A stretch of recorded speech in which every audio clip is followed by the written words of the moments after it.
What's up, family? Welcome back to another legendary top of the moot reaction video. Let's go. Michael Jordan, not Reggie Miller, not Clyde Drexler. None of those guys was Craig Elo's toughest defensive matchup.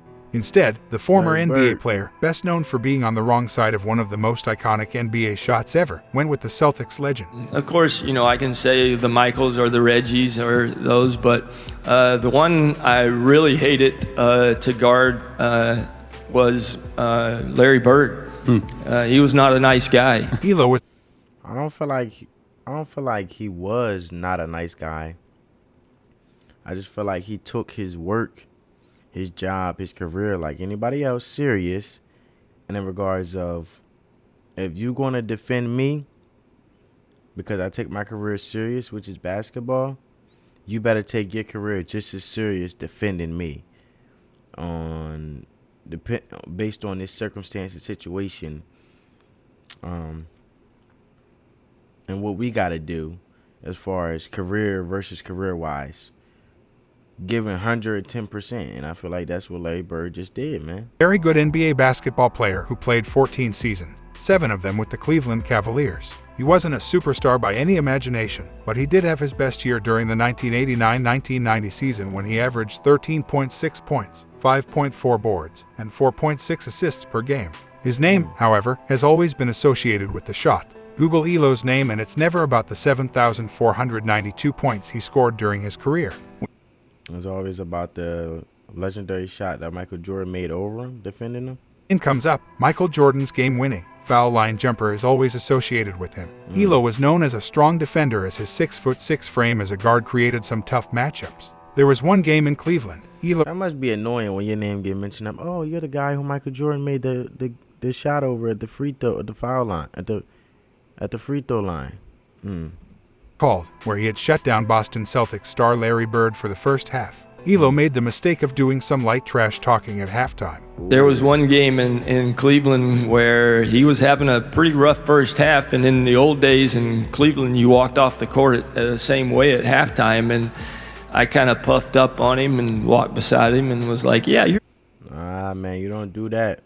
When you got someone that got grit and ambition, you do that. You adding fuel to the fire because they're going to come out more ambitious to prove what you said was wrong. Let alone prove you trying to be so prideful and boastful about it.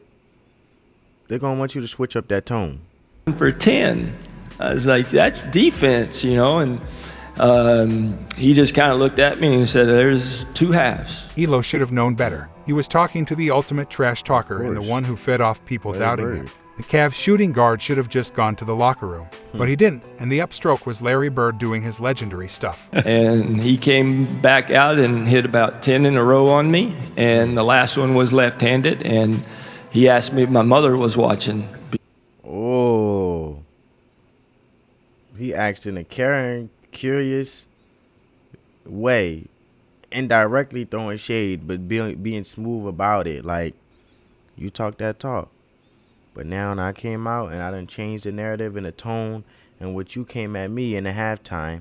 And now I came back in the second half. So I hope no one that love you or a loved one just watching this game, because now they just seeing a 360 turnaround in regards of you defending me, because now I'm scoring points even more now in this half, since you was call yourself getting a little boastful to me in the first half. He wanted to embarrass me, so yeah, so he was tough. In 2019, ex-Cavs point guard Terrell Brandon told another story involving Bird and Elo. By Brandon, Larry legend did not appreciate the fact the white Craig Elo guarded him, and he made the Cavaliers pay. Bird is a psychologically assassin. In what way, though, man? What you mean, what way? He just said psychologically. So meaning Bird had the mental strength and the mental toughness in regards of when he says something, most of the time, because whatever he does and whatever he say, he can back it up. It's going to marinate in your head, so he might be running. Like I always say, Larry Bird end up running free space into his opponent's head, whoever's defending him and whoever is the opposition in regards to whatever team he's going against and competing against. We practice, he would be running around Boston Garden while we was practicing. That was psychological. And we was watching him running around. And it was like, why are you running? They beat us in Cleveland, and he told me where he was going and where he was going to shoot. We was up 1. I know that sounds familiar. Larry Bird gonna tell you what he gonna do, how he gonna do it, when he gonna do it, and where he gonna go, and when he's going. Eventually finalize for him to be making a shot. And at the end of the day, that's what's gonna come down to at the final part of the story, and where he tell you what he gonna do. Okay. He said, who's guarding me as we come out of timeout? Now remember, I'm a rookie because Price is out because he hurt. Right. He says, who's guarding me? I says, Craig Elo.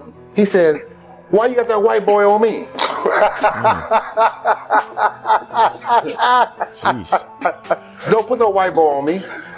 He said that was the most. Now remember, Larry Bird is white. Right. He said, I'm gonna go over here and I'm gonna get in the corner. Yo, that's his favorite spot. And every time he said he was gonna go to the corner to make the 3-point shot, he did it. Dennis Johnson gonna pass it to me and I'm gonna hit the last second shot and it's over. I told Joe Wood, I said, hey man, listen, the ball is going to Larry Bird. Everybody knows the ball's going to Larry Bird. Yeah, of course. Just do whatever you can. Craig, Gerald, just cover him. Right. All Bird did was go like this. That space against the ball. Yeah. And you know his fingers was all broke. Right, right. Why you gotta talk about his fingers, man? He hit the shot. All his Kevin McHale, all them, Randy Whitman, all them were jumping on, right? He was getting them off of him like this. He walked off and said, legend. He said legend, so he know he was a legend. He believed in himself as always.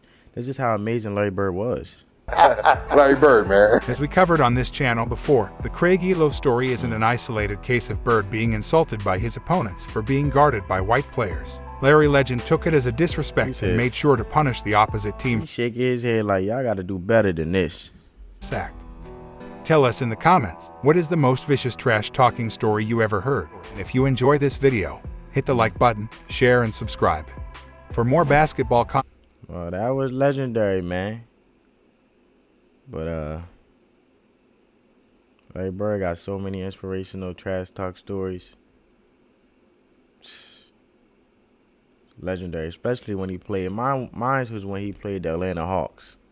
The whole Atlanta Hawks bench was just so shocked at what he was doing that they just was supporting and cheering him on, and they the ones that's going against the Boston Celtics. So that was just wild. That's how I knew at the end of the day. From there, once I heard that story, Larry Bird impact was just impactful, bro. There's nothing you could do about it. Once he stepped foot on the floor, once you seen him, once he was visually, once he was just visually showcasing his talents and on the floor and step foot on the floor, that was a wrap. But I hope you guys enjoyed this video. Give this video a big thumbs up. On that note, family, peace.